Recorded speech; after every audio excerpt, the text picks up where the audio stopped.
A still from Ingmar Bergman's The Seventh Seal, 1957, the knight Antonius Block plays chess with death, stalling for time as he quests for meaning and confirmation of God's existence. In one of cinema's most iconic scenes, a weary medieval knight sits across from the personification of death, challenging him to a game of chess. In Ingmar Bergman's The Seventh Seal, the knight Antonius Block hopes that by delaying checkmate he might find answers. Does God exist? Is there meaning in suffering? Is death truly the end? This powerful image resonates because it symbolizes the human condition, our desperate attempt to negotiate with fate and wrestle ultimate truths from an uncertain world. Like the knight, we often treat life as a puzzle to be solved, as if the right strategy or philosophy could finally put our anxieties to rest. We immerse ourselves in self-help formulas, productivity hacks, ideologies, and doctrines, all promising to eliminate uncertainty. And yet, as Danish philosopher Søren Kierkegaard warned, life is not a problem to be solved, but a reality to be lived. In Kierkegaard's view, the more we reduce life to abstract problems and logical equations, the more it slips through our fingers. True meaning is not something we think our way into. It must be lived and experienced. The tragedy of overthinking life. For centuries, from ancient Greek rationalism through the Enlightenment, Western thought placed near religious faith in reason as the key to truth and human freedom. Surely, if we analyzed deeply enough and built perfect logical systems, we could conquer uncertainty. Kierkegaard, writing in the 1840s, offered a disconcerting warning against this mindset. He observed that the intellect, supposedly our liberator, often becomes an invisible prison. Reason is a magnificent tool, but when we use it to scrutinize every facet of existence, we risk distancing ourselves from the very reality we seek to understand. Kierkegaard noted that one can lose oneself by slipping into a life of detached reflection. The greatest hazard of all, losing the self, can occur very quietly, as if it were nothing at all. We might think we're grasping life's essence, when in fact we've become mere spectators, watching life from the sidelines. Most men live without ever becoming conscious of being destined as spirit. The greatest hazard of all, losing the self, can occur very quietly. No other loss can occur so quietly. Any other loss, an arm, a leg, $5, a wife, etc., is sure to be noticed. Kierkegaard, The Sickness unto Death. Kierkegaard chastised the spectator attitude, living in analysis and theory, never fully stepping onto the stage of one's own life. In Either Or, he describes the aesthetic way of life, one devoted to observation and pleasure, as fundamentally detached. The aesthete ultimately brings an attitude of disengaged contemplation to life as a whole, viewing it as a spectacle to be savored. His is the view of a spectator rather than a player. Such a person may feel clever and in control intellectually, yet misses the raw, vital pulse of actual experience. Crucially, Kierkegaard was not anti-intellectual. He was himself a brilliant thinker, but he insisted that reason must remain the servant of life, not its master. When we make cold intellect an absolute sovereign, we start living entirely in our heads. We construct elegant philosophical systems or cling to rigid doctrines that explain everything in theory, giving us a false sense of security. All the while, real life with its joys, pains, mundane beauty and immediacy passes us by unattended. Kierkegaard considered many of our noblest intellectual constructs, whether philosophical, scientific, or theological, to be sophisticated forms of existential procrastination. We busy ourselves trying to understand or control life instead of actually living it. The knight in The Seventh Seal, for example, is so intent on bargaining with death for metaphysical insight that he fails to be present with the living people around him, unable to fully taste the simple reality of a sunrise or the company of loved ones before life passes. Why do we fall into this trap of overthinking? Kierkegaard's answer is fear. Deep down, we fear chaos, emptiness, and the possibility that our search for absolute answers will come up empty. So we take refuge in reason, routines, and rules. anything to give us the illusion of control. But this control is illusory and fragile. No matter how airtight a system of thought may seem, life's mystery eventually breaks through. Humanity has lost meaning because the accepted criterion of truth is objective thought. Humans cannot think our choices in life, we must live them, Kierkegaard argues. Meaning is found in passionate commitment, not detached analysis. When the intellect is overused, it breeds paralysis and despair rather than enlightenment. As Kierkegaard put it, the individual can lose himself in the exercise of understanding everything without realizing that in this effort, he abandons himself. We quietly sacrifice our authentic self in exchange for mental certainties. The tragedy is that in trying so hard to gain life by understanding it, we risk losing life by not experiencing it. Finitude, Infinitude, and the vertigo of freedom. Why is living life directly so scary that we prefer to analyze it from a distance? Kierkegaard believed the answer lies in a fundamental tension within the human condition. He described the self as a synthesis of finitude and infinitude. We are finite creatures, bound by time, space, body, and ultimately death. Yet we are also infinite in our capacity to conceive of eternal ideals, absolute truths, and endless possibilities. We can imagine the infinite, yet we cannot grasp it fully. This paradox creates a constant undercurrent of anguish in our existence. Kierkegaard famously defined anxiety, angst, sometimes translated as dread, as the dizziness of freedom. When a person stands on the edge of a great height, they experience not only fear of falling, but a weird impulse to jump, a dizzy awareness of the possibility of choosing to leap. That unsettling duality is analogous to what we feel in facing the open horizon of life's choices. When the individual realizes that they can choose, that they are free in front of an almost infinite field of possibilities, a dizzying emptiness arises, observed Kierkegaard.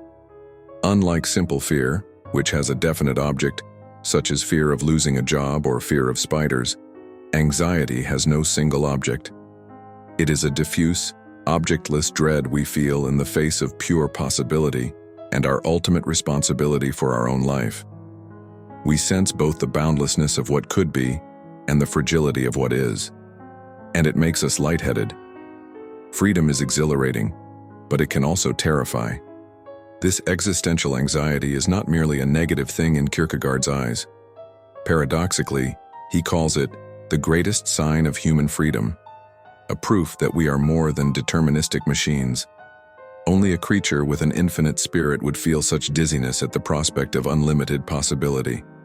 Anxiety is the birth pang of the self, the moment we become conscious that we must decide our path without absolute certainties to guide us. In the concept of anxiety, Kierkegaard, under the pseudonym Vigilius Hofniensis, even says, "Whoever has learned to be anxious in the right way has learned the ultimate," meaning that experiencing anxiety is part of realizing one's full humanity. However, anxiety is deeply uncomfortable. We don't like that vertigo at the edge of freedom. So, we often try to cure it by escaping into false certainties and arbitrary boundaries. Kierkegaard notes that people will grasp at anything to dull the dizzying sense of existential openness, be it strict moral codes, social conventions, or intellectual systems. These structures give us ready-made answers and rules to live by, so that we no longer have to face the frightening responsibility of choosing for ourselves. Philosophy, science, religion, and society's expectations can all serve, to an extent, as defenses against anxiety, offering explanations and guidelines that promise to anchor us. They function like walls we build to contain the infinite and avoid peering into the abyss within. But Kierkegaard is relentless in pointing out that such walls are paper-thin. However we try to avoid or anesthetize our existential dread, it remains just beneath the surface. We may follow every rule and believe every doctrine, yet at 3 a.m. in the dark of night or in crisis moments, the old anxiety returns, reminding us that no external system can ultimately answer the questions that burn inside us. We can postpone confronting the mystery of life, but we cannot eliminate it. Rather than viewing anxiety only as an illness to be cured, Kierkegaard saw it as an invitation, a call to freedom and authenticity. Anxiety forces us to recognize that there are no absolute guarantees. It challenges us to stop running and to face the vertigo, to accept that being alive means being uncertain, yet free. As he wrote, "Anxiety is the dizziness of freedom, and only by accepting that dizziness can we move forward and truly live." If we numb ourselves completely against anxiety, we also numb ourselves to the possibilities of growth, creativity, and faith. The task then is not to banish anxiety, but to learn from it and have the courage to live in spite of it. Stages on life's way, escaping the abyss of uncertainty. Confronted with the discomfort of freedom and not knowing, human beings adopt various strategies for living. Kierkegaard famously mapped out 3 progressive stages, or modes of existence that people often move through in search of meaning and security. Each stage represents a way of trying to resolve the dilemma of how to live, and each comes with its own strengths and pitfalls. These are not necessarily chronological phases, but rather fundamental orientations one can take toward life. Kierkegaard labeled them the aesthetic, the ethical, and the religious. The aesthetic stage. This is the life lived for pleasure, novelty, and personal gratification. The aesthetic individual, the aesthete, pursues beauty, romance, art, and interesting experiences above all. The goal is to avoid boredom, which Kierkegaard calls the root of all evil for the aesthete. Classic examples are the hedonist or the dilettante, Don Juan seducing an endless string of women for the thrill, or a fashionable urban sophisticate flitting from one gallery opening to the next. Life is treated as an exciting buffet of experiences to sample. The positive side of the aesthetic mode is its vivacity and creativity. Aesthetes relish the richness of life's sensations and possibilities, but the aesthetic life lacks depth and continuity. Because it chases the next new thing, it is constantly in danger of feeling empty once the initial pleasure fades. Everything eventually becomes monotonous to the aesthete, and intense highs give way to existential hangovers. Kierkegaard notes that boredom and melancholy haunt the aesthete, lurking in the quiet moments between distractions. Living for momentary pleasure also means avoiding commitment. The aesthete keeps life, and other people, at arm's length, often using irony or cynicism to remain a spectator rather than a responsible participant. This avoidance of deeper engagement is essentially another way to dodge anxiety. By never choosing any single defining path, the aesthete avoids the dizziness of commitment. Yet this very avoidance leads to a shallow, fragmented existence and ultimately despair. Kierkegaard illustrates the aesthetic stage vividly in Either Or through the fictional Diary of a Seducer and essays like Crop Rotation, in which a young aesthete describes strategies to keep life interesting at all costs. The emptiness at the heart of aestheticism eventually, for many people, becomes unbearable, prompting a transition to the next stage, the ethical stage. Tired of the aimlessness of aesthetic life, a person may gravitate toward the ethical stage, seeking order, stability, and moral purpose. The ethical individual values duty, responsibility, and consistency. Here one commits to universal principles and social roles. For example, dedicating oneself to being a good spouse, a good parent, a responsible worker, an upright citizen. In Either Or, Kierkegaard's pseudonymous Judge William serves as the spokesman for the ethical life. He argues that true freedom and selfhood are achieved by choosing a commitment, binding oneself to marriage, family, career, or any task that gives life coherence. Unlike the drifting aesthete, the ethical person has identity-defining projects and honors moral duties that transcend momentary whims. This life is guided by what Hegel called Sittlichkeit, the norms and values of one's community. Living ethically often brings a sense of meaning and belonging. One becomes someone in society and gains esteem by fulfilling one's roles, as in Kierkegaard's example of marriage, which demands openness, honesty, and commitment over a lifetime. Ethical living also entails self-discipline, curbing the endless possibilities of the aesthetic in favor of particular obligations and virtues. In Kierkegaard's analysis, the ethical stage is in many ways higher than the aesthetic because it involves choosing oneself, integrating one's past, present, and future into a responsible self that endures over time. However, this stage too has its limitations and hidden anxieties. For one, the ethical person may become overly attached to rules and social acceptance, using morality as just another escape from existential uncertainty. By doing everything right and adhering to the expected script, one might feel in control. But what happens when ethical principles conflict, or when life throws a tragedy that shatters one's sense of justice? The ethical worldview can be overly simplistic in the face of life's paradoxes. Moreover, if one's identity is entirely defined by social roles, the deeper question of individual meaning, beyond what society says, is left unanswered. Kierkegaard also suggests that ethical duty alone cannot ultimately satisfy the longing for the infinite. A person might follow all the rules and still feel a void or a guilt that the ethical cannot resolve. For example, a sense of one's own shortcomings or the limits of human virtue. This points ahead to the religious stage. It's worth noting that Kierkegaard doesn't dismiss the ethical. He sees it as a crucial maturation beyond aesthetic caprice. But he also sees it as a step toward a still higher mode of existence. The ethical life offers security but not ultimate meaning, insofar as it remains focused on the finite goals of society and rational morality. The religious stage. This is the pinnacle of Kierkegaard's stages, and also the most difficult and paradoxical mode of life. The religious stage, especially what Kierkegaard calls religiousness B, or the life of authentic faith, requires a leap into the unknown. Here, an individual places complete trust in the absolute, God or the transcendent, and embraces the absurd or the paradoxical aspects of existence that reason cannot comprehend. It's important to note that by religious, Kierkegaard does not simply mean outward religiosity or church-going respectability. Indeed, he was a sharp critic of superficial Christendom. Rather, he means an intensely personal relationship with the divine, a form of life where one's commitment to God surpasses all universal norms and rational considerations. In the religious stage, passion and subjectivity reach their peak.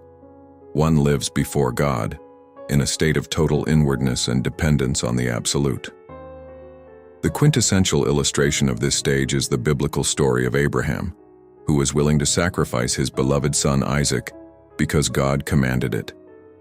In Kierkegaard's analysis, In Fear and Trembling, this story epitomizes the teleological suspension of the ethical.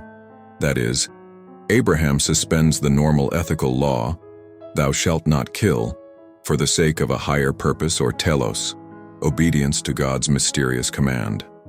By ordinary standards, Abraham's intended act is murder, unethical and horrifying. Yet Abraham's faith leads him to trust God absolutely, even when the command seems absurd or cruel. If God did not exist, or if we consider only universal ethics, Abraham appears a monster, morally condemned for attempted murder. But from the religious perspective, Abraham is the greatest of heroes, the father of faith, precisely because he risked the absurd on the strength of his relationship with God. This story is meant to show that true faith often defies conventional reason and morality. It lives in paradox. Kierkegaard acknowledges how frightening and isolating this stage is. The person of faith stands in an immediate relationship with the absolute that cannot be mediated by the universal rules of ethics or explained in common terms. Abraham cannot even explain to his wife or friends why he must do what he does. It would sound like madness. The religious individual thus experiences profound anxiety and loneliness, fear and trembling, because she moves on the strength of the absurd, without the security of rational proof or social validation. Yet, in Kierkegaard's view, this leap of faith is the only way to truly reconcile the finite and infinite within us. In the leap, one surrenders the impossible quest of solving life's mystery and instead entrusts oneself to it. This stage does not eliminate anguish.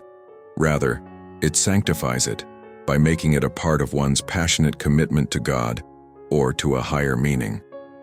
As Kierkegaard puts it, faith is precisely this paradox, that the single individual as the particular is higher than the universal.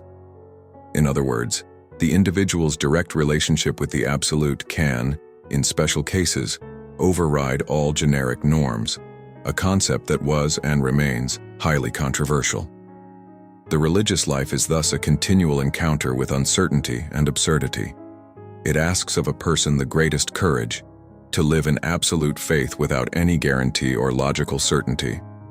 Kierkegaard doesn't suggest that everyone will or should make the leap into the religious stage, only that this stage represents the fullest realization of an individual self in relation to the infinite. It's a difficult night of faith existence, and even Kierkegaard's pseudonym Johannes de Silentio admits, "I have never found such a night of faith, though I can well imagine him." The religious stage is an ideal to strive toward, rather than a secure accomplishment. But it crucially demonstrates Kierkegaard's core point. Life's deepest questions cannot be answered by objective analysis or by ethical rule following alone. Ultimately, one must take a leap into subjective commitment. Faith, the absurd, and the leap into life.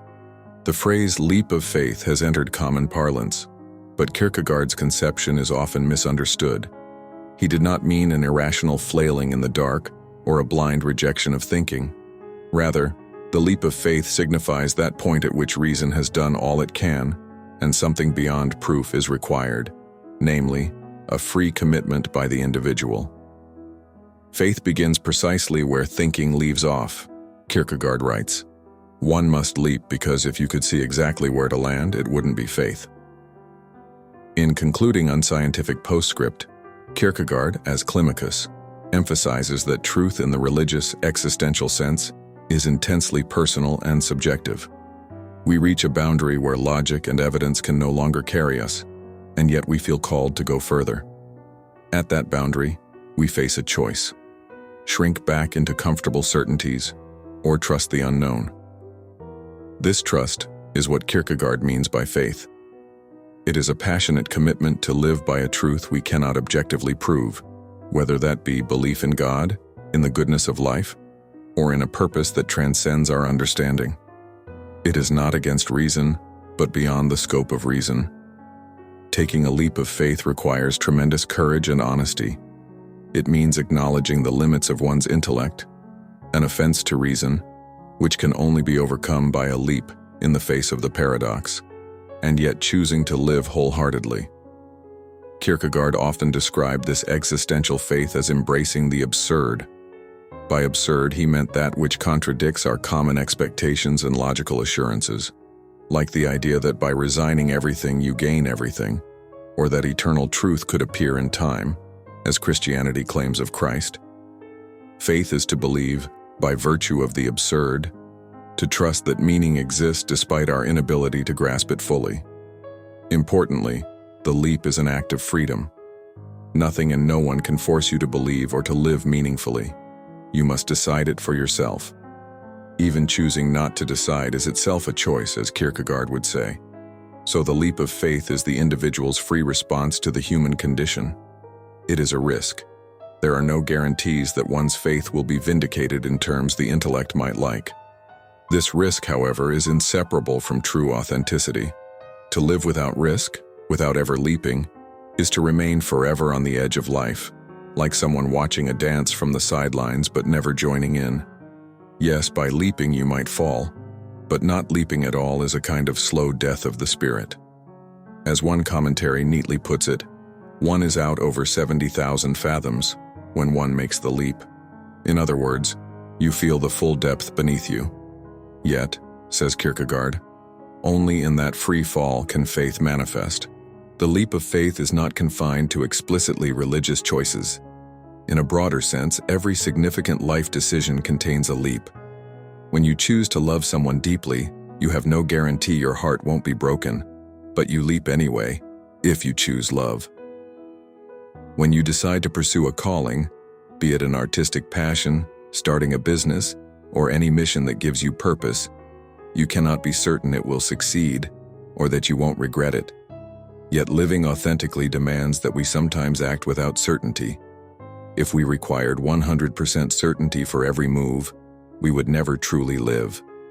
Thus, every marriage, every creative act, every instance of trusting someone, every venture into the new involves a leap. We gather all the knowledge and reason we can, and then we must decide. Kierkegaard's point is that the decisive element in becoming an authentic self is this personal commitment that no calculation can remove the need for. To live is to risk, and faith, broadly construed, is the willingness to make that risk meaningfully rather than standing frozen. It's crucial to note that Kierkegaard's faith walks hand in hand with doubt and anxiety. It does not eliminate them. The knight of faith feels fear and trembling, maybe more than anyone, but chooses to act and believe despite them.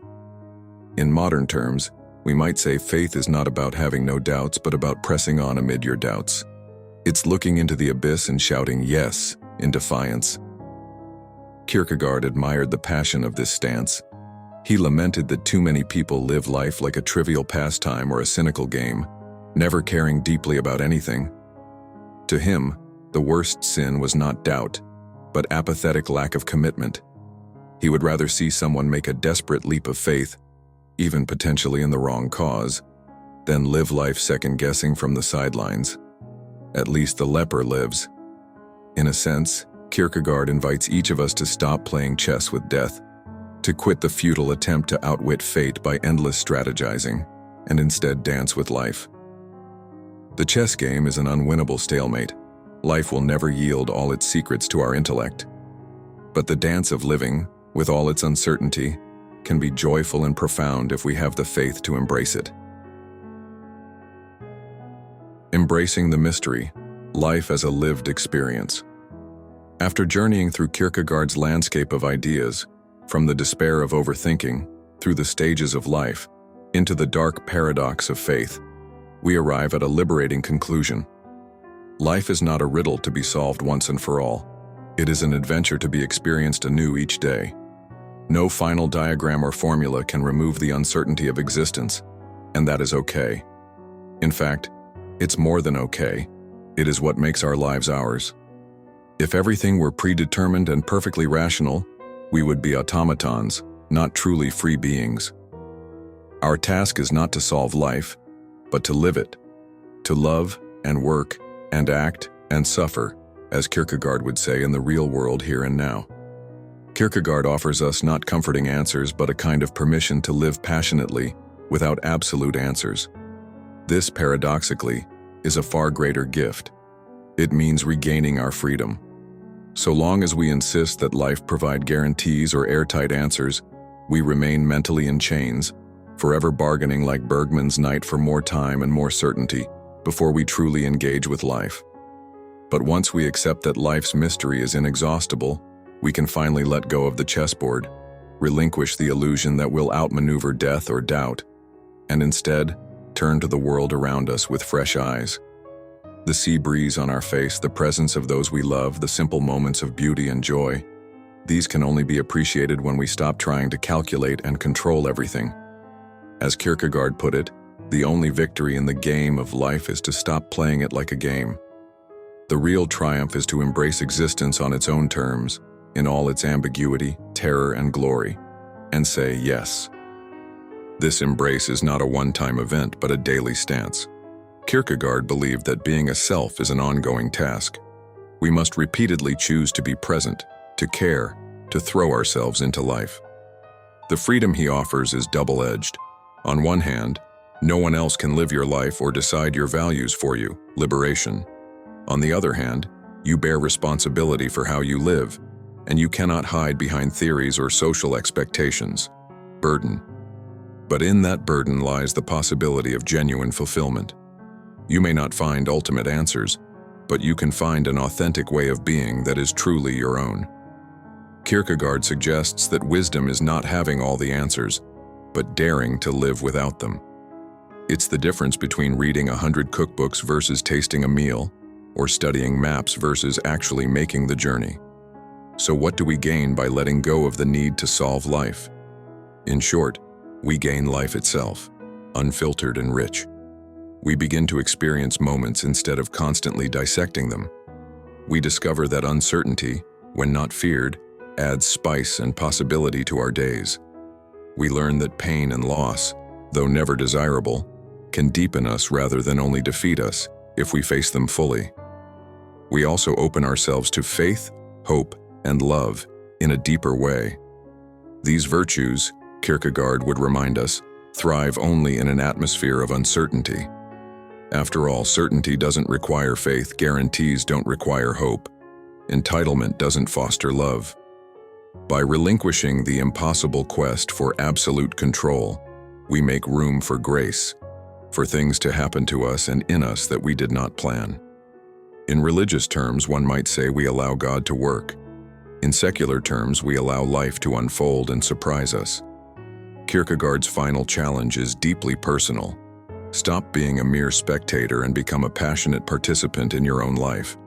Step into the risk and wonder of living. Feel the fear and live anyway. As he famously said, "Life is not a problem to be solved, but a reality to be experienced." All our philosophizing should ultimately lead us back to this simple truth. The knight in the seventh seal thought he needed answers to truly live, but perhaps all he needed was to live truly. Perhaps we don't need to defeat death in chess, but to use the time we have to really look at the sea, feel the sun, help our fellow travelers, and cherish the meaning that arises in our actions and relationships. Now, in closing, Kierkegaard might turn the question to you. He would ask, what is your chessboard? What clever strategies or self-imposed puzzles are keeping you locked in analysis paralysis, delaying the act of living? Are you stuck seeking the perfect plan, the unassailable certainty, before you commit to what your heart knows? We each have our own version of that chess game. It could be an ambition, a doubt, a grudge, or a fear that keeps us preoccupied and distant from life's immediacy. Perhaps it's time to topple the pieces, set aside the game, and step into life's authentic flow. As Kierkegaard would encourage, don't wait for the formula that removes all risk. That day will never come. Instead, take the leap in spite of not knowing. If this exploration has resonated with you, if it has provoked new thoughts or even just new questions, I invite you to carry this courage forward. Kierkegaard's work does not give us ready-made formulas for living, but it does offer inspiration to face the mystery of existence head-on, with passion and faith. Embrace the uncertainty and decide to truly live rather than merely observe. After all, the journey to become oneself, to live fully and authentically, is one that never really ends, and there is no better time than now to begin. And as a final note, if you found value in this deep dive into philosophy, consider subscribing or following along for more explorations. The goal here isn't to hand out answers, but to foster the courage and insight to live your questions and experiences more deeply, just as Kierkegaard challenges us to do.